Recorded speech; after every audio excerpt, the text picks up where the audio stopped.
Bismillah, Elhamdülillah, ve salatu ve selamu ala Resulillah, ve ala alihi ve sahbihi ecma'in, amma ba'd. Alemlerine yoktan bar etip, şuşa alemlerge her daim özünün rahmetin, nimetin bizlerge birip duruşu, bu dünyanın hem ahiretinin hocası, kıyamet gününün birden bir patşası, Rabbimiz Allah subhanahu ve teala'ge barça maqtav ve hamdlerimiz bulsun. Hem Allah subhanahu ve teala şu jirlerge rahmet edip jiberilgen kişilerinin ve hem de peygamberlerin en yaxşısı Peygamberimiz Muhammed ibn Abdillah sallallahu aleyhi ve sellemge көңіл түрінен шыққан салават шәрифләребез булсын. Һәм Рәсүлебез саллаллаху алейхи ва сәлләмнән шушы динне безгә җиткерүче сахабаларга, табигыйннарга, табигыйннарга, зур галимнәребезгә, зур имамнарыбызга Аллаһ субхана тәгаләнең рәхмәте ва хәмдә гафулары булсын. Аллаһ субхана тәгалә рәхмәте белән шушы бер яктан зур мәгънәгә ия булган китапны башлыйбыз. Әмма икенче яктан ул үзе бик кыска китап булып тора. Һәм ул китапның исеме «Өч асыл» дип атала. «Өч асыл» дигәндә ул инде һәрбер кешегә бирелә торган өч сорау. Без беләбез, һәрбер кеше үлгәч, кабердә биреләчәк аңа өч сорау. Һәм менә шушы өч сорауга ничек җавап бирергә? Ничек иттереп шушы кабер сорауларына җавап биреп, уңышка ирешергә? Ничек иттереп кабер газабыннан котылырга? Шушы өч сорауны өйрәнеп, бу дөнья мәртәбәсенә дә һәм ахират мәртәбәсенә дә ирешәчәк. Башында әйтеп китәсем килә, шәригать гыйлеме ул ике төрле була. Беренчесе ул зур фикх дип атала. Ул инде акыйда гыйлеме белән бәйле, иман, Аллаһ белән бәйле гыйлем, тәүхид, ширк. Икенчесе инде кече фикх дип атала. Ул инде безнең гамәлләрне ничек дөрес кылырга, намаз ничек укырга, ураза ничек укырга. Шундыктан әйтәләр, иң яхшы гыйлем, нинди гыйлем бар, ул Аллаһ белән бәйле гыйлем. Ягъни гыйлемне кайсы нинди дәрәҗәдә икәнен белер өчен белергә кирәк, нәрсә ул өйрәнә ул гыйлем. Тәүхидне өйрәнә икән, ширктан аннан ерак булыр өчен өйрәнә икән. Аллаһ белән бәйле гыйлем икән, димәк инде ул иң яхшы гыйлем булып тора.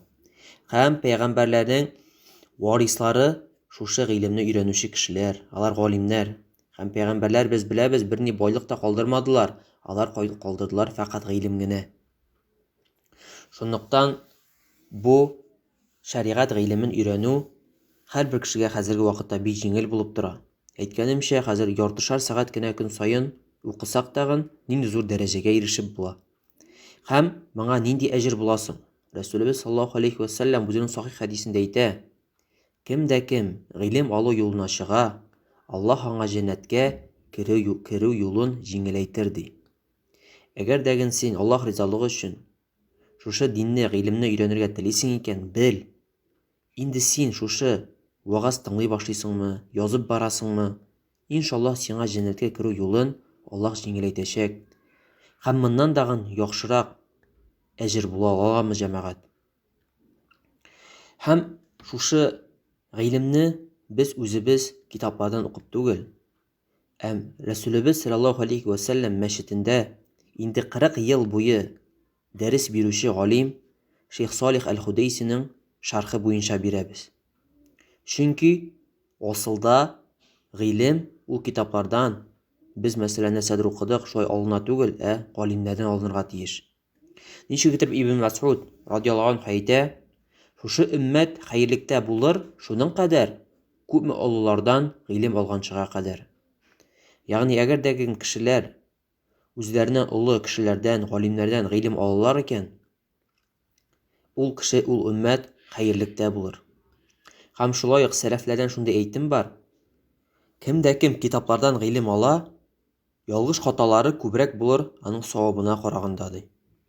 Чөнки кеше нәрсәдер укый, ниндидер китапны һәм үзенең фикеренә таяна. Мин шулай аңладым ди. Димәк шулай дөрестер ди. Асылда киресенчә булырга мөмкин. Шундыктан галимнәр, ничек итеп безнең сахих хәдистә килә, алар пәйгамбәрләрнең варислары. Һәм шулай ук Аллаһ субхана тәгалә әйтә: Иннама яхшаллаха мин ибадихи ал-улама ди. Шынлыкта Аллах субханаху ва тааладан иң яхшы дөрес курку белән галимнәр генә курка ди. Шунлыктан без шушы китапны, бу китапны язучы ул Шейх Мухаммад ибн Абдул-Ваххаб, ул «Өч асыл» дигән шу китапны һәм аның дәлилләре дигән китапны яза. Һәм аның күбрәк шушы китабы языла гади халыкка. Гади халык шушы диннең аслын аңласын өчен, ширктән, бидгатьләрдән ерак булсын өчен, бер Аллаһка гына гыйбадәт кылсын өчен. Һәм әгәр дә карасак, аның шушы әйткән сүзләрендә бер үзенең сүзе, бер сүзе дә юк. Ул һәрбер әйткән сүзгә һәр вакытта дәлил китерә. Аллаһ субханаху ва тааля Коръәндә шулай әйтте дип, һәм Рәсүлебез саллаллаһу алейхи ва саллям үзенең сөннәтендә, сахих хәдисләрдә шулай әйтте дип, һәр вакытта дагы үзенең шушы дәлилләрне китерә. Һәм китапны башлап җибәрә. Бисмиллаһир-рахманир-рахим. И'лам рахимакаллаһ أنه يجب علينا تعلم 4 مسائل. الأولى العلم، وهو معرفة الله ومعرفة نبيه ومعرفة دين الإسلام بالأدلة. الثانية العمل به. الثالثة الدعوة إليه. الرابعة الصبر على الأذى فيه. والدليل قوله تعالى: والعصر إن الإنسان لفي خسر إلا الذين آمنوا وعملوا الصالحات وتواصوا بالحق وتواصوا بالصبر. Башыннан башлап китә Бисмиллаһир-рахманир-рахим дип. Без менә һәр даим әйтәбез Бисмиллаһир-рахманир-рахим дип әйтергә кирәк. Әмма аның мәгънәсе нәрсәдә соң? Бисмиллаһир-рахманир-рахим дигәндә без нәрсә күз алдына китерәбез? Нинди генә эш эшләсәк тәген, без Бисмиллаһ дип әйтергә тиешбез.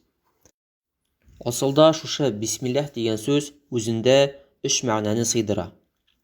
Беренчедән, исти'анату билләһ. Ягъни без Аллаһ субханаху ва тааладан шушы эштәме, ниндидер башлангычтамы ярдәм сорыйбыз. Шушы Бисмиллаһ дип әйтәбез икән, ниндидер эшкә тотынганда, ниндидер укырга тотынганда мәсәлән, без инде бу эшне бетергергә Аллаһтан ярдәм сорыйбыз. Икенчедән, Аллаһтан бәрәкәт сорыйбыз. Шул эштәме, шушы гамәлдәме, ниндидер башланган эштәме. Бәрәкәт дигән сүз инде ул һәр вакытта дагы хәерлекнең килеп торуы һәм аның туктамавы.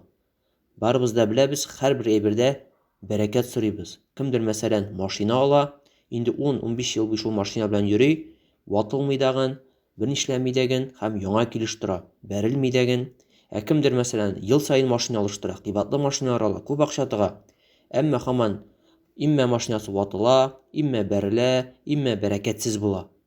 Шунлыктан без Бисмиллаһ дип инде икенчедән шу бәрәкәт сорыйбыз. Һәм өченчедән, Аллаһ субханаху ва тааля теләмәсә, без бер нәрсә дә эшли алмас идек. Шушы мәгънәне күз алдында тота. Димәк, Бисмиллаһ дип әйткәндә 3 мәгънә.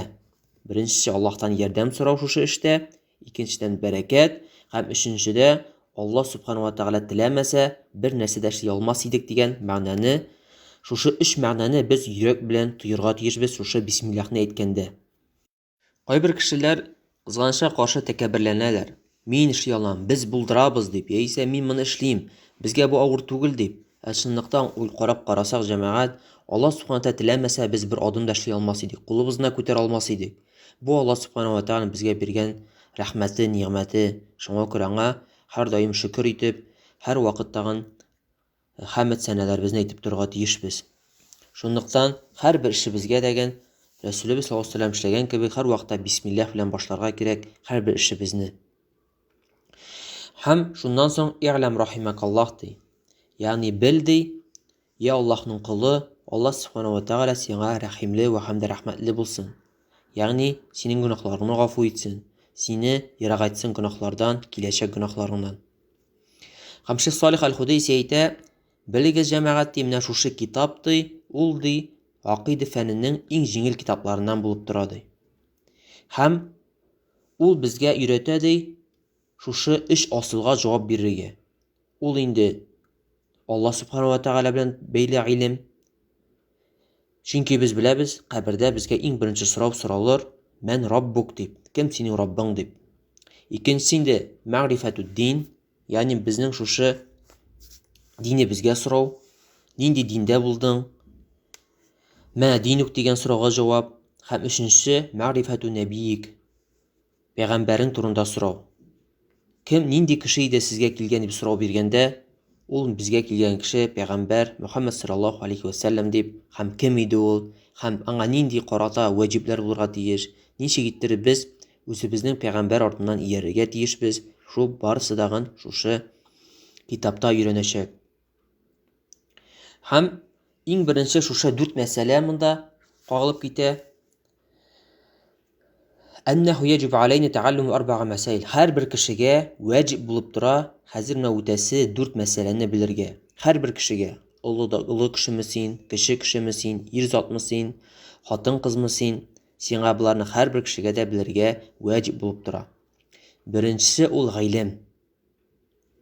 Гыйлем дигән сүз ул дәлилләргә таянган ниндидер әйберне белү. Һәм әгәр дәгән берәр нәрсә дәлилсез була икән, ул инде шәригатьтә гыйлем булып саналмый. Иң беренче гыйлем шушы Аллаһ субханаһу ва тәгаләне белү.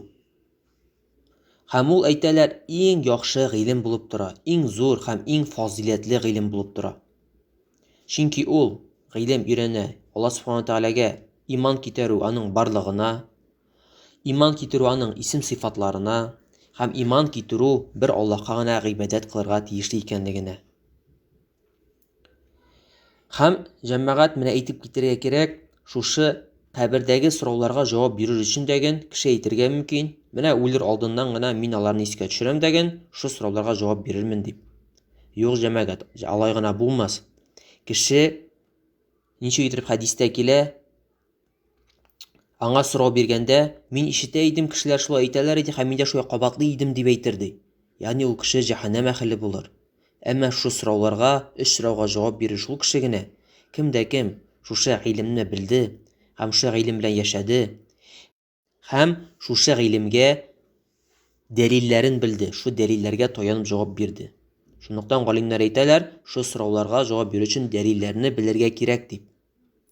Әмма кайбер кеше әйтергә мөмкин, мин бит инде бу дәлилләрне һәрберсен әйтеп бетерә алмыйм. Бигрәк тә гарәпчә, яисә аяттә ничек килә, яисә хәдистә ничек килә икән, барысын әйтә алмыйм. Юк, галимнәр аңлаталар. Син шушы дәлилләрне йөрәгеңдә тоерга тиешсең, йөрәгең аша үткәрергә тиешсең. Ягъни, менә хәзер син бу гыйлемне өйрәнәсең, шу дәлилләрне ишетәсең, һәм синең йөрәгеңдә иман, ышану уяна. Менә шул инде җитә диләр галимнәр. Хәтта кешегә кай вакыт үткәч сорасаң да, ул аның дәлилләрен искә төшермәскә мөмкин. Әмма ул әйтә, мин моны өйрәнгән идем, һәм мин беләм, минем иманым шушы дәлилләргә таянган дип. Шунлыктан менә шу йөрәк аша үткәрү, шу йөрәк аша шуны тою, бу инде шу дәлилләрне тою җитә кабердәге шу сорауларга җавап бирер өчен. Шунлыктан Ибн Каййим рахимаһуллаһ әйтә, әл-илм ди, ул 3 өлешкә бүленә ди. Беренчесе Аллаһ субханаһу ва тәгалә белән бәйле гыйлем. Ул инде гакыйда булсын, иман мәсьәләләре булсын. Икенче төрле гыйлем ул халал һәм харам турында гыйлем. Нәрсә безгә ашарга ярый, нәрсә киергә ярый, нәрсә ярый, нәрсә ярамый, нинди ит ашарга ярый, нинди ашарга ярамый. Монысы халал һәм харам дигән. Өченче гыйлмул фадаил. Ягъни ничек итеп хәерле эшләр эшләргә, ничек итеп яхшы булырга, әхлак, әдәп, бу шуның турында бәйле гыйлем. Һәм Шейх Салих аль-Худайси әйтеп китә, чынлыкта шушы Аллаһ субханаһу тәгалә булган гыйлем, әгәр дә ул дәлилләргә таяна икән, бу кеше гыйлем алганда инде ул барлык шөбһәтләрдән ерак була. Чынлыкта, әгәр дә кешенең гыйлеме булмый икән, кеше Аллаһ субханаһу тәгаләдә гыйлеме бик зәгыйф икән, нинди генә кечкенә шөбһәт килсә дәгән, ул кеше инде диннән чыгып китәргә мөмкин. Аллаһ субханаһу ва тәгаләгә дөрес гыйбадәт кылмаска мөмкин. Әгәр дәгән кеше шушы гыйлеме әз булса дагын, әмма дәлилләргә таянган икән, инде ул Аллаһ субханаһу ва тәгаләгә чын иман белән гыйбадәт кыла, һәм зур шөбһәтләр килсә дәгән, инде аңа бернинди зыян ясый алмас. Шунлыктан гыйлем ул ди асыл булып тора. Безнең бәхеткә ирешү, бу дөньяда һәм ахирәткә зур уңышка ирешү, ул безнең шуңа асыл булып тора. Шулай ук гыйлем ул нур. Һәм Аллаһ субханаһу ва тәгаләгә илтә торган дөрес юл булып тора. Һәм шулай ук Ибн Баз рахимаһуллаһ әйтә торган булган, гыйлем ул үзенең асылыннан алынырга тиеш. Кем соң ул гыйлемне бирүче асыл хәзерге вакытта? Ул ди галимнәр ди. Һәм галим ди, ул аның артыннан иярүче шундый бер ут кебек ди. Ягъни без берәр нинди караңгы төндә берәр ут күрәбез икән, без аның артыннан ияреп барабыз. Һәм шунлыкта хәзерге вакытта дагы галим кеше ул төнлә белән янып торган бер ут кебек. Кешеләр шуның артыннан баралар һәм дөрес юлга барып җитәләр. Әмма шушы галимнәрне шулай ук пәйгамбәр дәрәҗәсенә күтәрергә ярамый. Без беләбез, гыйбадәт кабул булу өчен аңа ике шарт булырга тиеш. Беренчесе ул Аллаһ ризалыгы өчен генә кылынырга тиеш. Һәрбер гамәл кабул була шул вакытта гына. Кеше кайчан шушы гамәлне Аллаһ разый булсын өчен дип эшли, Аллаһ кабул итсен дип эшли. Һәм икенчесе ул инде Рәсүлебез саллаллаһу алейхи ва сәлләмгә иярү. Һәрбер гамәлдә шушы гамәлне Рәсүлебез саллаллаһу алейхи ва сәлләм ничек эшләгән?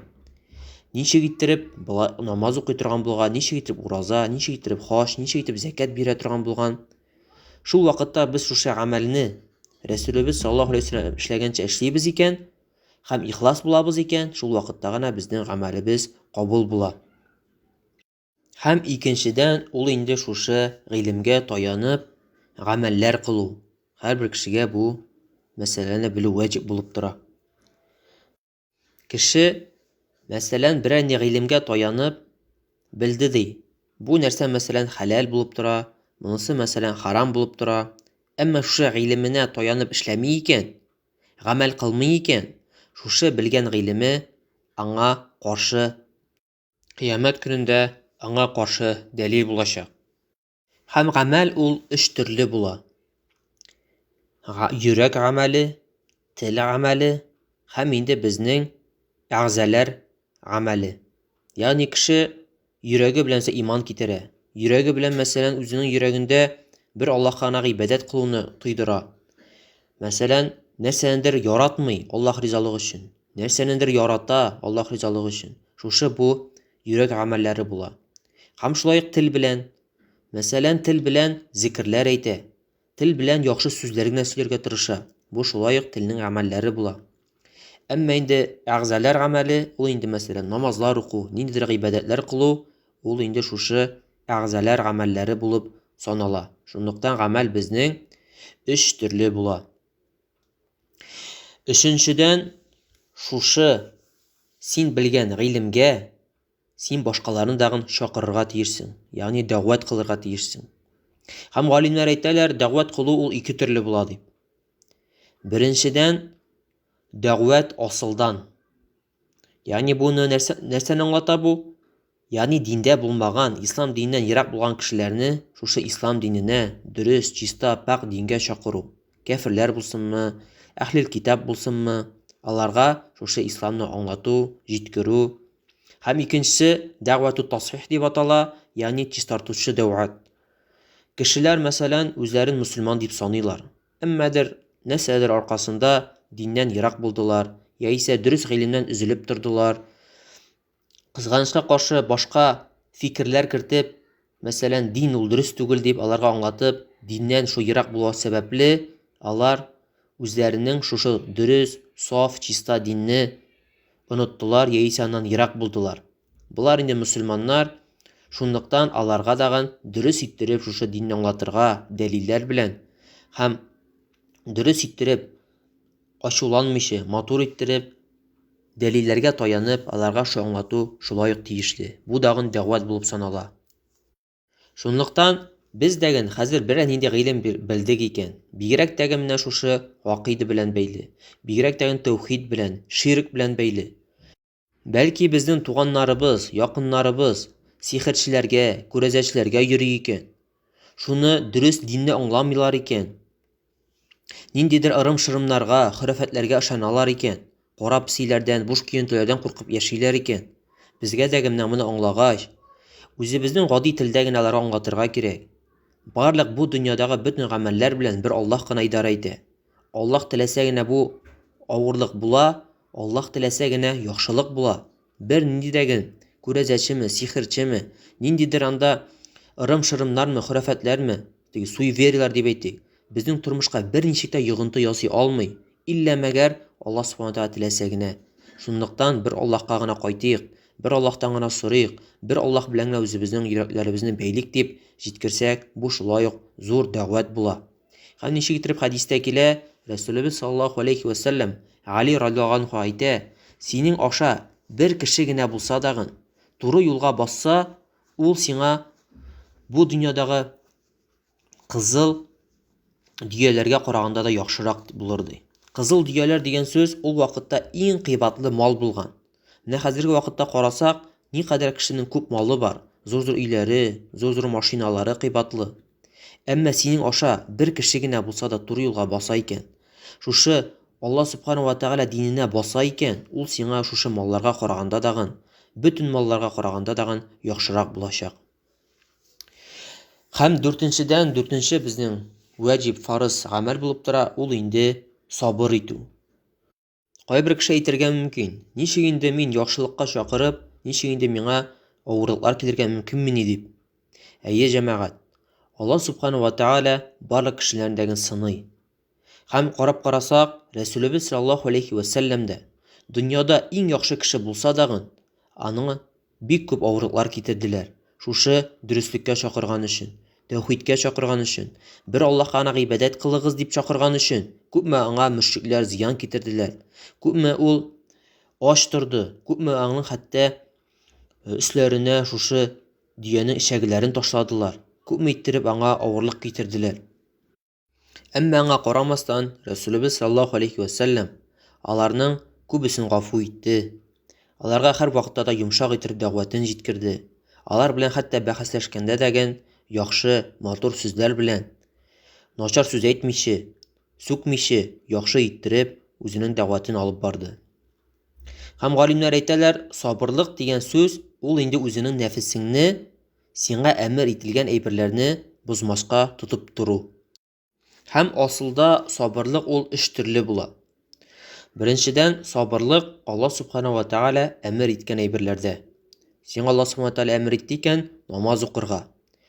Син иртәнге салкыннарга карамыйча, шушы сабыр итеп, шушы иртәнге намазга турып намаз укыйсың. Яисә ураза тотканда сабыр итәсең. Ашыйсы килә, эчәсе килә, әмма Аллаһ әмер итте дип син сабыр итәсең. Бу шул сабырлыкка керә.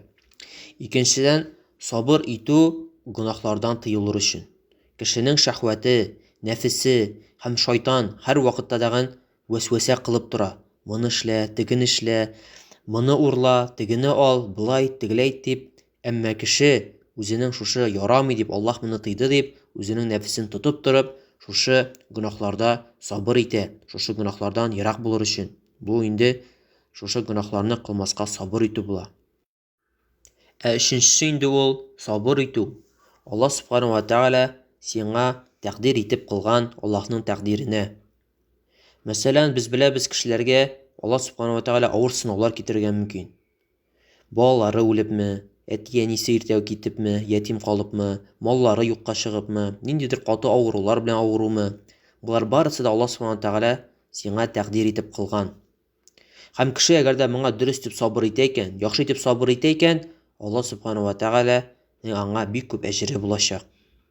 Һәм шундый аят бар безнең Коръәни Кәримдә: "Ла юкаллифуллаһу нафсан илля вус'аха". Аллаһ Субханаһу ва Тәгалә кешегә аның көче җитмәслек авырлык бирмәс ди. Ягъни бу шулай Аллаһ Субханаһу ва Тәгалә рәхмәте.